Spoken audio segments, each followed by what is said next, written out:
Պարոն նախագահ, ձեր պրոլոգում, նաև առաջին հարցինի պատասխան, մանրամասն անդրադարձակ, ամեն դեպքում հարցադրումներ մնացին հենց այս օգոստոսի 8-ի փաստաթղթի լույսի ներքո, ինչպես է գնահատում նոյեմբերի 9-ի փաստաթուղթը, այս պահին ունի այս փաստաթուղթը ինչ-որ հնարավորություններ, այլընտրանքներ, որոնք չի առաջարկում օգոստոսի 8-ի փաստաթուղթը, ինչ կանեիք դուք, եթե հնարավորություն ունենայիք իշխանության գալ, այսպես ձեր թիմով, կփոխեիք արդյոք օգոստոսի 8-ի փաստաթղթի կետերը,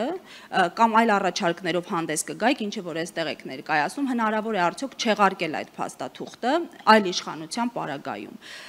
Եվ պարբերաբար ասում եք խաղաղության ձեր տեսլականի մասին, ամեն դեպքում խաղաղության օրակարգի մոնոպոլիան կամա թե ակամա հայտնվել է այս իշխանության ձեռքում, ինչու չի ստացվում այդ մոնոպոլիայից իշխանությանը զրկել, ինչն է խանգարում ձեզ, եւ քանի որ արտաքին քաղաքականության կտորն է, վերջին հարց, մամուլում հրապարակումներ եղան ձեր եւ Ռուսաստանի բարձրաստիճան պաշտոնյաներից մեկի հանդիպման մասին, որքանով է դա հավաստի եւ եթե հավաստի է, ինչ եք քննարկել, Կիրիենկոյի մասին է խոսքը։ 3 հարց եղավ։ Փոխկապակցված։ Չնկատեցի։ Փոխկապվածությունը անկեղծ ասած, նայեք։ Հիմա հիմնական հարցը ես հասկանում եմ, ինչ պետք է անել կամ ինչ դուք կանեիք։ Նայեք, նոյեմբերի 9-ի փաստաթուղթը, եթե համեմատենք այս ամեն ինչի հետ, իհարկե այսօր նույնիսկ երազանքի փաստաթուղթ կարելի է անվանել։ Այդ փաստաթուղթը ենթադրում էր նաև Արցախի գոյությունը։ Հիմա այս փաստաթղթի հետ կապված ընդհանրապես Միացյալ Նահանգները այն երկիրը չի, որի հետ կարելի է ստորագրել մի փաստաթուղթ, հետո 1 ամիս, 2 ամիս հետո կամ 6 ամիս հետո չեղարկել, ասել չենք ընդունում եւ այլն։ Բավական դժվար է։ Չի նշանակում, որ Միացյալ Նահանգները ինչ ասի պետք է անես։ Ոչ, Միացյալ Նահանգները կտրուկ դեմ էին Իրան-Հայաստան գազամուխի կառուցման, բայց մենք կառուցեցինք։ Մի քանի պատվիրակություն հատուկ եկել էին Հայաստան, նշելու համար, ինձ հասցնելու համար այն հանգամանքը, որ իրենք դեմ են, կառուցել ենք եւ պահպանել ենք Միացյալ Նահանգների հետ լավ հարաբերություններ, նույնիսկ հազարամյակների ծրագրի մեջ ներառված էր Հայաստանը։ Եվ ավելի ճիշտ ձևը, դիվանագիտական ձևը, ոչ թե ասել մենք սա չենք ընդունում, փորձել ես դրա մասին ասացի, պրոյեկտը մեծացնել, ցույց տալ Միացյալ Նահանգների հետաքրքրությունը ավելի մեծ պրոյեկտի մեջ։ Այնպիսի պրոյեկտի մեջ, որտեղ ներառված են նաև մեր շահերը, եւ որտեղ նվազում են ռիսկերը Միացյալ Նահանգների հետ կապված։ Որովհետև կարող է իսկապես ստեղծվել մի վիճակ, երբ օրինակ երասխի կտորը չի կառուցվում դեպի երասխ, դեպի Հայաստանի սահման Ադրբեջանի կողմից, եւ Միացյալ Նահանգները որևէ լծակ չունի պարտադրելու, որովհետև պայմանագրերով դա ֆիքսված չի։ Գիտեք ինչ ասելու Տրամպը այդ դեպքում։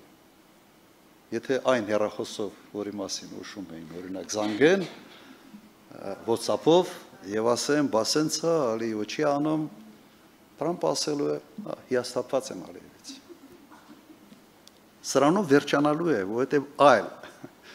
այլ մեխանիզմներ այդ փաստաթղթի մեջ ոքի չկա։ Դրա համար ես առաջարկեցի ոչ թե ուղղակի մերժել, այլ հակառակը, մեծացնել պրոյեկտը, ցույց տալ իրենց հետաքրքրությունը։ Թողնել անունը, եթե մենք ենք կառուցում։ Ասել, սա Տրամպի ուղին է, շնորհակալ ենք Միացյալ Նահանգների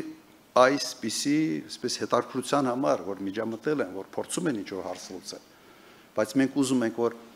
հարցը լուծվի բոլոր կողմերի համար, ոչ թե հարց լուծվի մեկ կողմի համար։ Այս սա է մեր, ու կարելի է դա անել։ Պատասխանեցի ձեր հարցին։ Հա, այդ արդեն 4-րդ հարցն էր։ Իշխանության ձեռքինը, գիտեք, հետաքրքիր է, որ պարադոքսալ է։ Պատերազմ բերած մարդը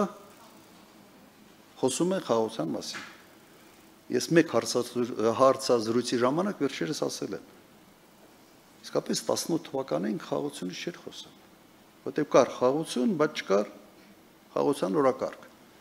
Երբ որ խաղաղություն չի լինում, հայտնվում է խաղաղության օրակարգ։ Ինքը բերել է պատերազմ, ինքը ծնել է իր գործողություններով եւ 5000 զոհերով, 11000 վիրավորով, ինքը ծնել է խաղաղության օրակարգ։ Եվ абսուրդը նրա մեջ է, ինքը փորձում է այդ օրակարգի հեղինակը լինել եւ մենաշնորհը ունենալ այդ օրակարգի վրա։ Հիմա պետք է մենք ցույց տանք, որ ուղղակի բացարձակ սուտ է, չկա այդպես։ Ավելին ասեմ, հիմա խոսում է, լավ, չմտնեմ այդ թեմայի մեջ, թե չգալու եմ 4-րդ հանրապետություն եւ այլն։ Եվ Երջ։ Հա։ Նայեք, ես մեկ ամիս առաջ եղել եմ Մոսկվայում։ Մոտ մեկ ամիս առաջ եղել եմ ընդամենը 2 օր շաբաթ կիրակի։ Մասնավոր ազնական ինչ-որ հարցերով։ Եվ վերադարձել եմ երկուշաբթի օրը, կեսօրին։ Եթե պաշտոնական հանդիպումների նպատակ ունենայի, կամ եթե դիմեի, երևի այլ օրեր շաբաթվա ընթացքում կընտրեի։ Բայց ես հասկանում եմ, որ երբ ես հայտնվում եմ Մոսկվայում, անպայման նման կարգի, այսպես, որեր տարածվելու են։